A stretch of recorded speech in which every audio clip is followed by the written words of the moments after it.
Hello दोस्तों, स्वागत है आपका शिक्षा डिजिटल एकेडमी में। तो दोस्तों, आज हम बात करेंगे सोमनाथ मंदिर के बारे में, जो कि सुर्खियों में है, जो कि क्या है, एक न्यूज़ में है। तो आपके लिए यह बेहद महत्वपूर्ण एक टॉपिक है, सोमनाथ मंदिर। तो यह सोमनाथ मंदिर न्यूज़ में क्यों है, इसके बारे में चर्चा करेंगे। क्यों इसे हमारे माननीय जो प्रधानमंत्री है, इनको एक वर्षगांठ के रूप में यहाँ पर मनाया गया है, क्योंकि ये मंदिर का जो बोलते हैं आक्रमण हुआ था, वो 1000 साल पहले हुआ था। इसलिए ये 1000 साल आपको 2026 में पूरा हुआ है। तो इसलिए यहाँ पर इसका जो बोल सकते हैं 1000वां साल मनाया जा रहा है। तो सोमनाथ के मंदिर में चर्चा करेंगे, यह मंदिर क्यों है, क्या इसके पीछे का कारण है, क्यों यह न्यूज में है, क्या इसके पीछे का जो अतिक्रमण था, क्या बोल सकते हैं आक्रमण था, वो क्या। तो ये सोमनाथ जो मंदिर है दोस्तों, ये पहला ज्योतिर्लिंग मंदिर है। यहाँ पर शिव जी का शिवलिंग स्थापित किया गया है और यह करोड़ों साल पुराना एक मंदिर है। अगर हम बात करें यहाँ पर, तो यह करोड़ों साल पुराना मंदिर है। ये 12 ज्योतिर्लिंगों में सबसे पहला माना जाता है। जो 12 ज्योतिर्लिंग है, आपको याद होगा, आप लोग बताइए कमेंट में 12 ज्योतिर्लिंग कहाँ कहाँ पर है। तो सबसे पहले बात करेंगे मंदिर, जो देख रहे हैं करोड़ों साल पुराना ये एक मंदिर है। महमूद गजनवी ने 1000 साल पहले सोमनाथ मंदिर तोड़ा था, इसीलिए ये चर्चा में। तो 1000 साल हमारा यहाँ पर अभी पूरा हो गया है। ये हम इसी खुशी नहीं मना रहे, इसमें हम ये बात को यहाँ पर लोगों को याद दिला रहे हैं कि एक धर्म, एक जो हमारा आस्था होता है, उस आस्था को हम नहीं तोड़ सकते हैं। वो आस्था खड़ा रहती है। लोग आते हैं, जाते हैं, ध्वस्त करते हैं, चीजों को तोड़ते हैं, लेकिन विनाशकारी ज्यादा दिन नहीं रहता है। जो रहता है वो आस्था रहता है हमारा। जो रहता है यहाँ पर जो विरासत है, वो विरासत वैसा ही रहती है। संस्कृति है, जो संस्कृति को हम आज हम लोग क्या करें, उसको एंजॉय करें, संस्कृति को हम मना रहे हैं। तो मंदिर कई बार ध्वस्त हुआ, फिर भी आस्था हमारा अडिग रही है। सरदार पटेल ने आजादी के बाद मंदिर का जीर्णोद्धार करवाया था। हम बात करेंगे सरदार पटेल के बारे में, हम बात करेंगे हमारे जो पहले प्रधानमंत्री थे पंडित जवाहरलाल नेहरू के बारे में, राजेंद्र प्रसाद के बारे में। वो इस मंदिर से क्यों जुड़े हुए थे, क्या उनके पीछे का वो कारण था, वो सारी बातें पर हम आज क्या करेंगे, यहाँ पर चर्चा करेंगे। तो आप लोग क्या देख सकते हैं यहाँ पर, आज हम मंदिर पर हुए उस पहले आक्रमण की 1000वीं स्मृति को याद कर रहे हैं, जब आक्रांता महमूद गजनवी। कौन आक्रांता था? महमूद गजनवी। हो सकता है ये करंट अफेयर्स का भी आपका न्यूज यहाँ पर बन सकता है, और ये आपसे पूछा जाता है, क्योंकि अगर आप छात्र हैं, जो मतलब कि यहाँ पर छात्र छात्राएं देख रहे हैं, जो कंपटीशन की तैयारी कर रहे हैं, उनसे क्या होता है, सवाल मोहम्मद गजनवी में पूछ दिया जाता है कि कब सोमनाथ मंदिर पर आक्रमण हुआ था। तो सोमनाथ मंदिर पर यहाँ पर देख सकते हैं कि ध्वस्त कर दिया गया था महमूद गजनवी के द्वारा 1000 साल पहले, जो कि 1026 ईस्वी था। क्या था? 1026 ईस्वी। बहुत आज के समय न्यूज में आपसे पूछा जा सकता है। उस समय 6 टन से ज्यादा सोना लूट कर ले गया था, जो कि आपको बताया जाता है कि महमूद द्वारा वह तोड़ा गया था, आक्रमणकारी के द्वारा तोड़ा गया था। और इसके बाद बहुत सारे यहाँ पर आक्रमण भी हुए थे। तो वो सारे आक्रमण हम बार बार यहाँ पर देखेंगे। तो सबसे पहले देखेंगे यहाँ पर, यह मंदिर एक बार नहीं 17 बार तोड़ा गया था। कितना बार तोड़ा गया था? 17 बार यहाँ पर तोड़ा गया था। लगातार यहाँ पर सोमनाथ ने सदियों तक आक्रमण झेले, फिर भी यह आस्था हमारा अडिग रही, हमारा विरासत वैसा ही रहा। फिर अगर देखेंगे तो निशाने पर सिर्फ पत्थर नहीं, निशाने पर पूरी आस्था थी। तो इस मंदिर में इतने सारे खजाने थे, इतने सारे यहाँ पर बोल सकते हैं कि यहाँ पर सोना का सिक्का, या पूरे पहले के समय जो मंदिर में सारे खजाने राजाओं को द्वारा यहाँ चढ़ाया जाता था, रखा जाता था। तो जो बाहरी आक्रमणकारी थे, जो इस्लामिक वहाँ के जितने भी आक्रमणकारी थे, वो सब यहाँ पर इससे बहुत ज़्यादा प्रभावित होते थे, बहुत ज़्यादा वो आकर्षित होते थे इस खजाने से, और इस खजाने से वो इसको लूट कर भी ले जाते थे, और अपने धर्म का भी वो क्या करते थे, बहुत ज़्यादा यहाँ पर दुरुपयोग, यहाँ पर लोगों को मतलब उस धर्म में कन्वर्ट करवाते थे। तो ये सब सारी बातें हम लोग यहाँ पर आज देखेंगे। तो अगर हम बात करें इसमें आगे, तो सोमनाथ मंदिर से कुछ पुरानी मान्यता जुड़ी है, जो एक कहानी के तौर पर आप इसे याद रख सकते हैं। एग्जाम में तो नहीं पूछा जाता, फिर भी एक इंटरेस्ट जोन के लिए आप इसको समझ सकते हैं। प्राचीन मान्यता के अनुसार चंद्रदेव का विवाह दक्ष प्रजापति की 27 बेटियों से हुआ था। वह रोहिणियों को अत्यधिक प्रेम करते थे, बाकी पत्नियों को रोहिणी जितना प्रेम नहीं करते थे। जब दक्ष प्रजापति को पता चला, तो उन्होंने चंद्रदेव का श्राप दे दिया। श्राप के कारण चंद्रदेव का प्रकाश शक्ति कम हो गया, धीरे धीरे कम होने लगी। तब ब्रह्मा जी सलाह पर चंद्रदेव ने प्रभास तीर्थ आए और यहाँ भगवान शिव की कठोर तपस्या की। चंद्रदेव की भक्ति में प्रसन्न होकर भगवान शिव ने उन्हें श्राप से मुक्त कर दिया। तभी से शिव यहाँ पर सोमनाथ के रूप में पूजे जाने लगे। तो मंदिर की ये आप देख सकते हैं, जो हमारे पहले जो 1000 साल पहले की जो पूरा मंदिर की जो वहाँ पर आकृति है, जो मंदिर है, वो आप यहाँ पर देख सकते हैं किस तरह से इसे बनाया गया। और आज का आप यहाँ पर देखिए जो कलाकृति, आज का जो आकृति देखिए, ये देख सकते हैं किस तरह का ये मंदिर बनाया गया है। तो ये है मंदिर का 17 बाड़ी से यहाँ पर तोड़ा गया था।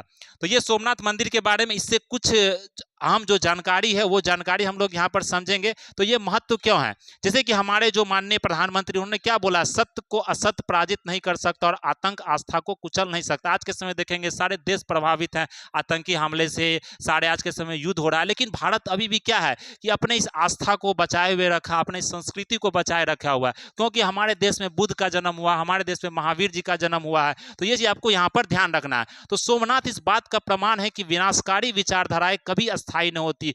लोग मतलब समझिए उस समय जो गजनबी यहाँ पर हमला किया था 2 साल के अंदर में मर गया, वो पूरा समझिए आज के समय ईरान बर्बाद है, आज के समय पूरा इराक बर्बाद, लेकिन भारत आज के समय भी एक विरासत के रूप में, एक मतलब बोल सकते हैं कि विकासशील देश के रूप में आगे बढ़ रहा है। तो ये हमारी क्या है, हमारी एक आस्था है। तो इसी के लिए बोला गया कि विनाशकारी विचारधाराएं कभी अस्थायी नहीं हो सकती है। तो ये चीज आपको यहाँ पर ध्यान रखना है। तो साल 1026 याद, ये डेट याद रखना, 1026 में हमला किया गया था यहाँ पर महमूद के द्वारा, जिस समय उसे 50,000 श्रद्धालु भी थे वहां पर। और देखिए सबसे पहले बात यहाँ पर आपको ध्यान रखना कि स्वतंत्रता के बाद सोमनाथ के पुनर्निर्माण का जो पवित्र दायित्व सरदार वल्लभ भाई पटेल को मिला था। ये पहले जो वहां पर सोमनाथ मंदिर में जो ये गए थे वहां पर भ्रमण के लिए, तो इन्होंने बहुत ज्यादा वो आहत हुए, बहुत ज्यादा भावुक हुए कि ये मंदिर को किस तरह से यहाँ पर तोड़ा गया था। तो उसी समय इन्होंने प्रण लिया था कि ये मंदिर को यहाँ पर फिर से पुनर्निर्माण किया जाएगा। आप देख सकते 1947 में दीपावली के अवसर पर जब उन्होंने यहाँ दर्शन किए तो वो गहराई से भावुक हो उठे। उसी क्षण उन्होंने घोषणा की सोमनाथ का पुनर्निर्माण इसी स्थान पर। लेकिन बोल सकते हैं अकाल इनका यहाँ पर बोल सकते हैं कि मृत्यु हो गया जो 1950 में। नहीं तो इन्होंने यहाँ पर पूरी तरीके से और इन्हीं का विरासत को या बोल सकते हैं इन्हीं का सोच को यहाँ पर आगे बढ़ाया गया।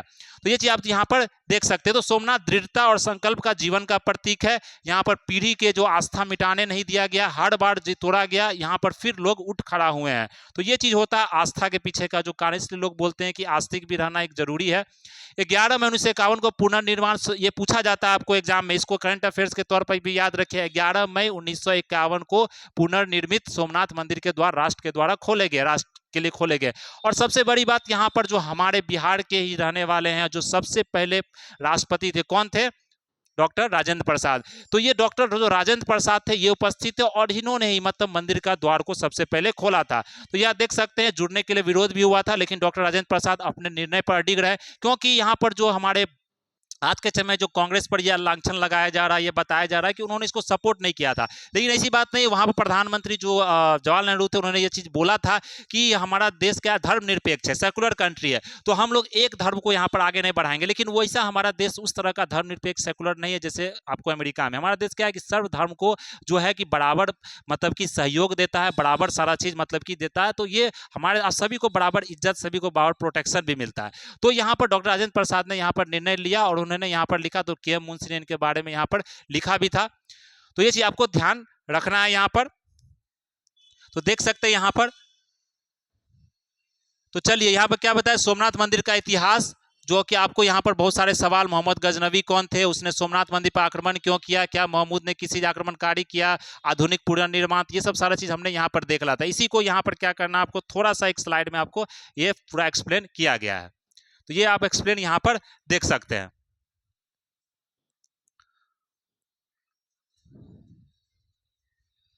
तो यहाँ पर देखिए आप, सबसे पहले हम बात करेंगे सोमनाथ महमूद गजनवी कौन था, जो हमारे लिए जरूरी यहाँ पर सूचना है, महमूद गजनवी कौन था। तो यहाँ पर देखिए कि गजनवी क्या था, उस समय का जो बता सकते खुरासन एक जगह था जो कि ईरान के पास का एक जगह है, तुर्कमेनिस्तान उज्बेकिस्तान, वहाँ का एक जो बोल सकते हैं जो राजा थे, गजनी एक जगह है, वहां का ये महमूद था जो वहां पर गद्दी पर बैठा था। लेकिन वहां पर किसी कारण वो उस समय को मतलब जब भारत का उसने बात सुना कि यहाँ पे इतना खजाना है, तो वो वहां से आक्रमण करने वो भारत पहुंच गया। तो हिंदू मंदिर पर उसने आक्रमण भी किया था। यहाँ पर देख सकते हैं अब्राहम इराली की किताब के अनुसार वहां लिखा गया था कि बहुत सारा धन हुआ करता था मंदिर, इसलिए मंदिर को क्या करता है ये विध्वंस करता था, और धार्मिक अपना जो जोश को उसको ही पूरा करता था, धार्मिक अपना जो नीति उसको भी यह फैलाता था। तो ये चीज आपको यहाँ पर ध्यान रखना है। चलिए, तो 1024 में यहाँ तोड़ा था, ये 1026 आपको याद रखना है। यहाँ पर 1024 में वो आया था, 1026 में यहाँ पर ये इसने तोड़ा था।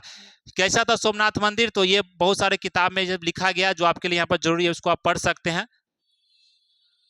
अगला अगर देखेंगे तो बहुत सारे इतिहासकार ने भी यहाँ पर बोला है कि सोमनाथ का जो मंदिर है इसमें कुछ बहुत अकल्पनीय चित्रण भी दिखा गया है कि मतलब कुछ अकल्पनीय बात थी कि मंदिर को मूर्ति बीचों बीच रखा गया था, मंदिर को बीचों बीच रखा गया तो मंदिर के नीचे का एक सपोर्ट नहीं था। फिर भी समझिए तो बहुत सारे लोग अचंभित हो जाते थे इस तरह से कैसे मंदिर को वहां पर रखा गया है। बाकी ये सारा किताब है जो कि एशियोटिक सोसाइटी के द्वारा यहाँ पर लिखा गया था कि आक्रमण क्यों किया गया था, उसकी भव्यता दिव्यता या मान्यता को यहाँ पर अमीरी का खबर जो महमूद के कानों में गया था इसलिए यहाँ पर किया था, 6 टन सोना उसने लूटा, इतना सारा सैनिक आया। तो ये सब सारा चीज आपके लिए जरूरी नहीं है, फिर भी एक सूचना के आधार पर इसको आप यहाँ पर देख सकते हैं इंटरेस्टिंग के तौर पर। तो ये सब सारा चीज था,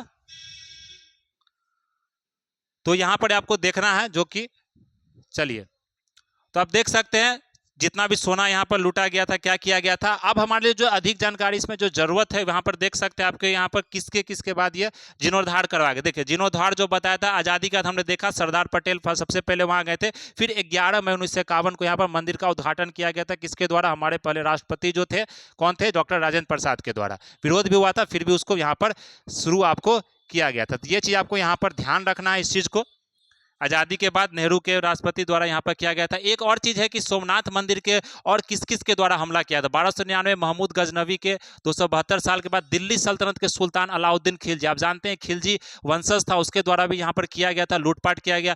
फिर यहाँ पर देखिएगा जफर खान उर्फ मुजफ्फर शाह प्रथम के द्वारा जो कि सुल्तान था उसके द्वारा भी तोड़ा गया था। जफर खान के पोते अहमद शाह के द्वारा भी 1600 या 1400 आपको देख सकते हैं 1469 में सुल्तान मोहम्मद बेगरा के द्वारा। फिर सोना अंतिम हमला औरंगजेब के शासनकाल में भी हुआ था।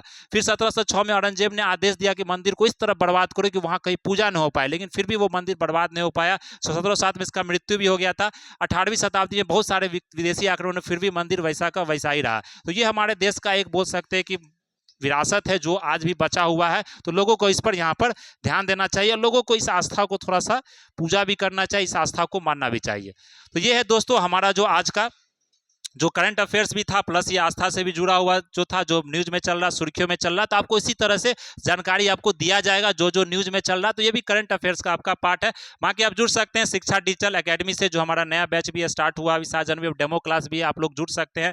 तो ये हिंदी इंग्लिश माध्यम दोनों में चलाया जा रहा है। तो यहाँ पर जो देख सकते हैं हमारे सर हैं अमरनाथ सर, जो मैथ रीजनिंग और हम आपको जीके जीएस यहाँ पर पढ़ाते हैं, बेसिस से एडवांस से लेकर सारे आपको यहाँ पर चीज़ों को समझाया जाएगा, लिखाया जाएगा और प्रैक्टिस भी करवाया जाएगा, टेस्ट सीरीज, ये सारा चीज़ यहाँ पर किया जाता है। बाकी सारे कॉम्पिटिटिव एग्जाम के लिए जो बिहार इंडिया लेवल पर जितना भी कॉम्पिटिटिव एग्जाम होते हैं गवर्नमेंट के, वो सारे तैयारी कराया जाता है।